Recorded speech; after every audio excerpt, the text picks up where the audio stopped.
जय हिंद दोस्तों, 8 PM news में आपका हार्दिक स्वागत है। सबसे पहले मैं बात करूंगा कि एक्स सर्विसमैन अब ज्यादा परेशान होने की जरूरत नहीं है और आपको OROP 3 की भी घोषणा होगी। आपके लिए DA भी 3% बढ़ेगा और 8वें वेतन आयोग का भी गठन होगा। यानी ये सारी चीजें कब और कैसे होंगी। हाँ जी दोस्तों, सबसे पहले मैं बात करूंगा वन रैंक वन पेंशन 3, जिसमें आपने देखा होगा कि बहुत सारी प्रेडिक्शन चल रहे हैं, बहुत सारी टेबल्स चल रही हैं और जिसमें आपको दिखाया गया कि एक सिपाही 20,450, एक नायक 23,925, हवलदार 24,900, नायब सुबेदार 27,625, सूबेदार 33,025, SM 34,125, लेफ्टिनेंट 43,725 और कैप्टन 46,375 के एक प्रिडिक्शन है।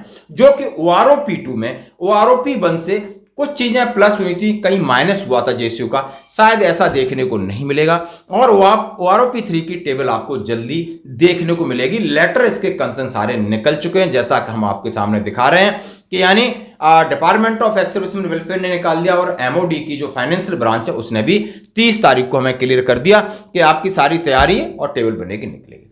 अब बात करूंगा मैं बिल्कुल DA DR के, इसके ऊपर बहुत सारा सस्पेंस है। हाँ जी, 3 या 4 अभी तक जो भी AICPN के आंकड़े 3% की बढ़ोतरी, 50 से आपका 53% DA होगा और ये DR होगा और इसका फायदा करोड़ों केंद्रीय कर्मचारी और पेंशनर्स को होगा। सितंबर फर्स्ट वीक में कैबिनेट बैठक होगी, इसमें उसकी घोषणा होगी। जुलाई और अगस्त और सितंबर 3 महीने का आपको एरियर सितंबर की तनख्वाह के साथ DA की बढ़ोतरी का फायदा दोस्तों मिलेगा।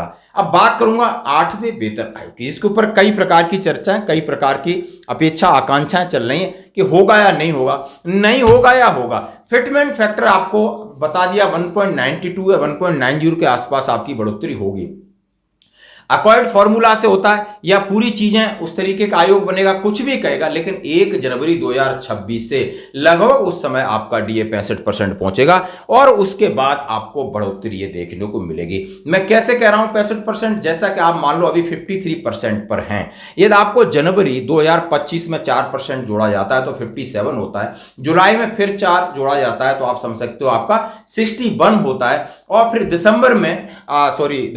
जनवरी में 26 में फिर 4% होता है, वो 65 होता है। यानी आपको 53 के बाद 4 की 3 किस्तें बोलते 65 और 65% को आपके बेसिक पेंशन और बेसिक पे में मर्ज कर दिया जाएगा तो आपका ये फैक्टर 1.65 बनता है और इसके बाद जो भी बढ़ोतरी होगी वो सरकार 10 साल के सर्वे के अनुसार होगी।